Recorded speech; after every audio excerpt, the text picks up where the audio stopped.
Je suis Gustave V, roi de Suède, un titre que j'ai porté avec fierté et responsabilité de 1907 jusqu'à mon décès en 1950.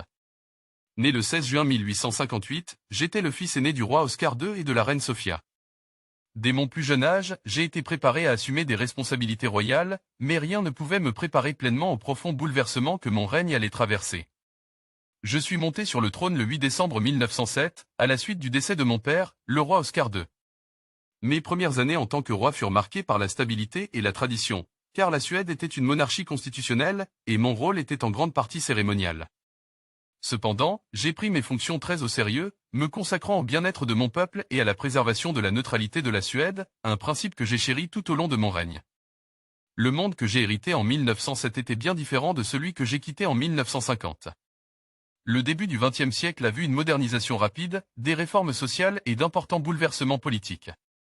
En Suède, le processus de démocratisation était en cours, et durant mon règne, le suffrage universel pour les hommes et les femmes fut introduit dans les années 1920, une étape que j'ai accueillie avec un mélange de prudence et de respect.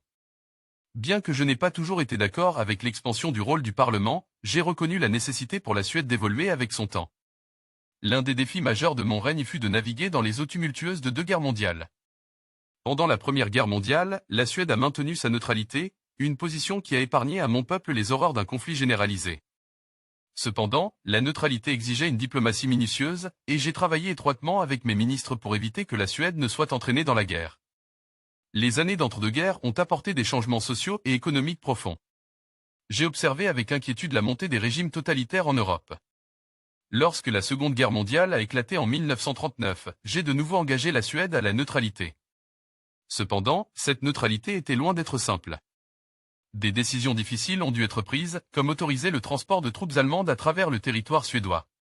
Ces choix n'étaient pas sans controverse, mais j'ai agi selon ce que je pensais être dans le meilleur intérêt de la Suède, en m'efforçant de protéger la souveraineté de la nation et la sécurité de ses habitants.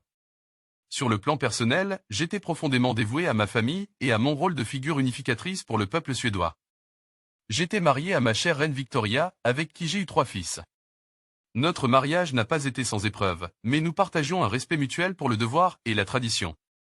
J'avais également une passion de longue date pour les sports, en particulier le tennis, ce qui m'a valu le surnom affectueux de Monsieur G parmi mes pairs. En réfléchissant à mes 43 années sur le trône, je ressens une grande fierté pour la résilience et les progrès de la Suède. Mon règne a vu la transformation de la Suède, passant d'une société majoritairement agricole à une nation moderne et industrialisée. Je laisse derrière moi un héritage de neutralité inébranlable, d'engagement envers la démocratie et d'amour durable pour mon peuple.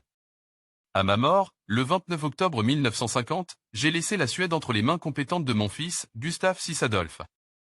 Mon espoir est que mes efforts aient contribué à façonner une nation forte, pacifique et prête à relever les défis de l'avenir.